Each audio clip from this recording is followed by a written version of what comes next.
Hi. Video ഇട്ടിട്ട് പിന്നെ നമ്മൾ കുറേ നാളായല്ലേ. വേറൊന്നുമല്ല, കല്യാണമെല്ലാം കഴിഞ്ഞു, അതിൻ്റെ കുറേ തിരക്കുകൾ കാര്യങ്ങളൊക്കെ ആയിട്ട് ഇങ്ങനെ നടത്തായിരുന്നു. പിന്നെ ഇതെന്താണോ, നമ്മുടെ പാടത്ത് ഓണമൊക്കെ അല്ലേ, പൂക്കൾ പറിക്കാനായിട്ട് ഇങ്ങനെ ഇറങ്ങിയതാണ്. ഇത് പെരികിലത്തിൻ്റെ പൂവാട്ടോ.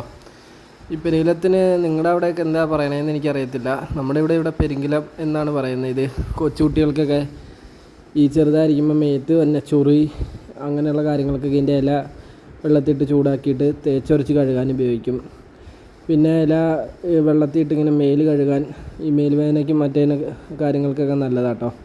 അപ്പോൾ ഇതിൻ്റെ ഈ പൂവാണ് നമ്മൾ കൂടുതലും പണ്ടൊക്കെ ഈ കാശ് കൊടുത്ത് പൂ വാങ്ങാതെ ഉപയോഗിച്ചുകൊണ്ടിരുന്നത്. പിന്നെ തൊട്ടാവാടിയുടെ പൂവ്, അതേപോലെ തന്നെ ചെറിയ കാക്കപ്പൂ എന്ന് പറഞ്ഞൊരു സാധനമുണ്ട് നീല കളറിൽ, അതൊന്നും ഇവിടെ കാണാനില്ല, ഇപ്പോൾ കാട് പിടിച്ച് പോയെന്ന് തോന്നുന്നു. പിന്നെ ഇത് കാവടിപ്പൂ.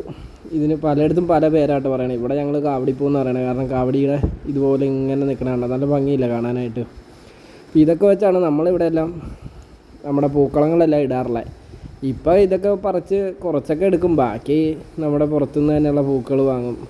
അര കിലോയ്ക്ക് 100 രൂപ എന്നുള്ള രീതിയിൽ വാങ്ങിച്ചു കഴിഞ്ഞാൽ 3-4 ദിവസത്തേക്ക് ഉണ്ടല്ലോ. ആർക്കും പണിയെടുക്കാനിട്ട് വലിയ താല്പര്യങ്ങളും ഇല്ലല്ലോ, അത് കാരണം. എന്നാലും ഞാനിതൊക്കെ പറിച്ച് തന്നെ കേട്ടോ ഇടണേ. പൂക്കളത്തിൻ്റെ വീഡിയോ ഒക്കെ പുറകെ ഇട്ട് കാണിച്ചു തരാം.